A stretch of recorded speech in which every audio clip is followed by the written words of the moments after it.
नमस्ते दोस्तों, कैसन बानी जा आप सब। हम आशा करते हैं सारा लोग खुश और हैप्पी होई। तो आज हम लेके आयल बनी आप लोग खातिर अरबी के पकौड़ा के सब्जी बनावे के बहुत ही आसान हो जी तरीका फ्रेंड्स। तो चलिए जा आज के मजेदार रेसिपी शुरू कर लीजिए। देख सकें जा कितना चटक सब्जी हमने के आज के बन के रेडी हो चुकल बा फ्रेंड्स। तो सबसे पहले हमने के मिक्सी जार में 4 से 5 गो मरचा ले लिहल जी, एजा लहसुन ले लिहल जी, थोड़ा सा जीरा ले लिहल जी, थोड़ा सा धनिया ले लिहल जी, थोड़ा सा काला मिर्च ले लिहल जी और थोड़ा सा एजा आम के अचार ले लिहल जी और बढ़िया से पानी डाल के करा के पीस लिहल जी। आप लोग ये देख सकनी जा बढ़िया से के पीस ले बनी जा। सबसे पहले का कर जी कि एगो बर्तन ले लीजिए, में 1 कटोरी बेसन डालल जी, जौन बेसन हम पहले से छान के रख लेले बनी। थोड़ा सा हल्दी डालल जी, थोड़ा सा मसाला डालल जी, हम 1 चम्मच सब्जी मसाला डाल देते नहीं, आप लोग देख सके नीचे।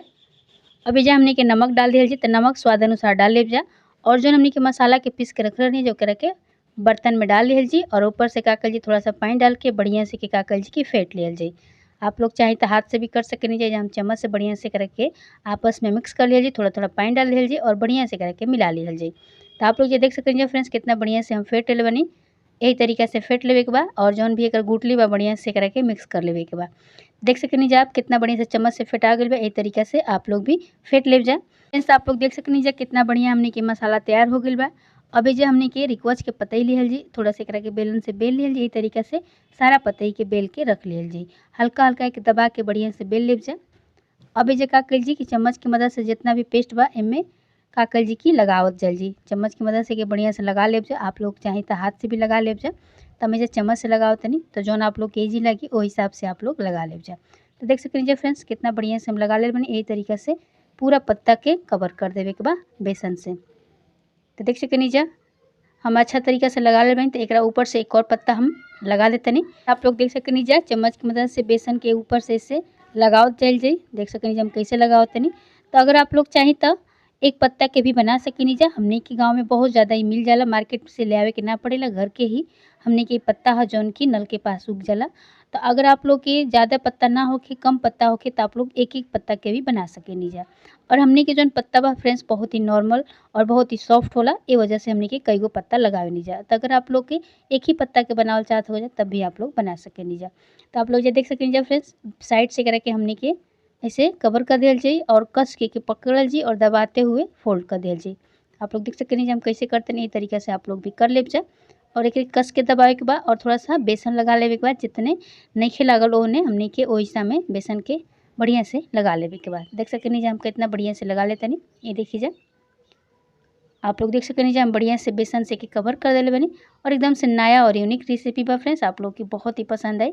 तभी जे का कल जी की कढ़ाई गरम कर लिया जी, सरसों तेल डाल दिया जी। अब तेल हमने के गरम होके दिया जाए कुछ देर। तेल बढ़िया से गरम हो गई बा तो हमने के का कर लिए रिक्वच के कढ़ाई में डाल दिया जाए। ये आप लोग देख सके नीचे हम बढ़िया से के डाल दिल बनी और कलछल की मदद से बढ़िया से के अलट पलट ले जी ताकि चारों तरफ से बढ़िया से पक जाए। तो फ्रेंड्स आप लोग चाहें तो एक रखे उबाल के भी बना सके नीजा, लेकिन हम एकदम से नया और यूनिक रेसिपी ले आयल बनी। आप लोग खाती बहुत ही नया हो, ये तरीका से आप लोग आज से पहले कभी ना बने लोग कब्जा। अभी के कागज जी थोड़ा सा ढक के पका ले जी। तो आप लोग देख सके नीचे कितना बढ़िया से ही पाक के हमने के रिक्वा से रेडी हो चुकल बा। तब के ठंडा होके दिया जा और चाकू की मदद से के काकल जी कटिंग कर लिया जी। तो अपना पसंद अनुसार कट कर ले जा, जैसे आप लोग सेप रखल चाहते नहीं ओकरा हिसाब से आप लोग चाहें तो एक करके यही तरीके से भी खा सके नीचे बिना सब्जी बनावल भी। तो हम रिक्वच के सब्जी बनाई फ्रेंड्स, बहुत ही आसान और यूनिक रेसिपी बाटे, आप लोग की जरूर पसंद आई।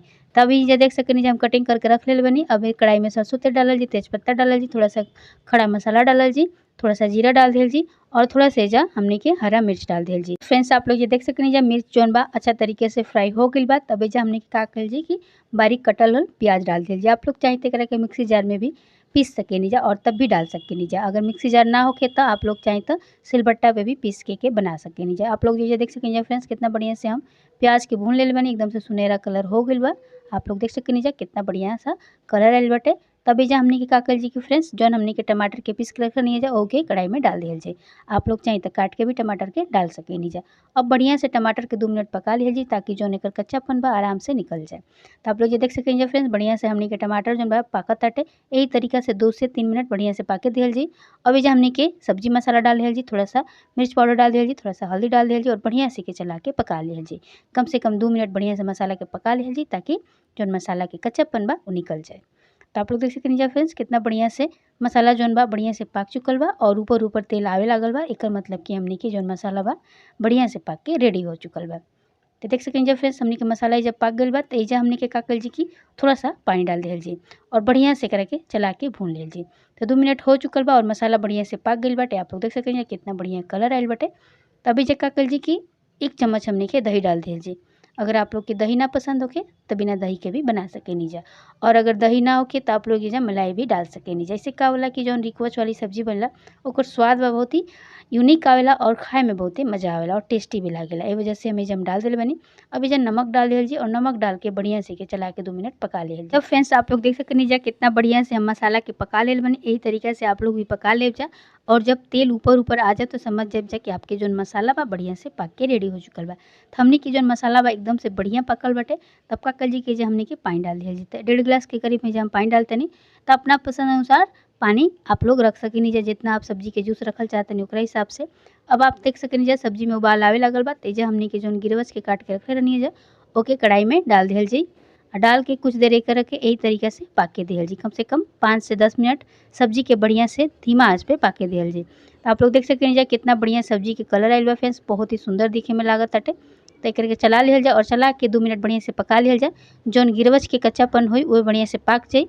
जौन हमने के उबलने नहीं खींचा ए वजह से सब्जी में बढ़िया से करा के धीमा आंच पे पका लेब जा, ताकि जौन रिकवच बा बढ़िया से पक जाए। तो हमने के जो सब्जी बन के तैयार हो चुकल बा फ्रेंड्स, मैं चल के दिखाओ तनी आप लोग के कितना बढ़िया हमने के सब्जी बन के रेडी हो चुकल बा। के ये फ्रेंड्स एगो बर्तन में हम आप लोग के सब्जी निकाल के दिखाओ तनी कितना बढ़िया बन के रेडी हो चुकल बा।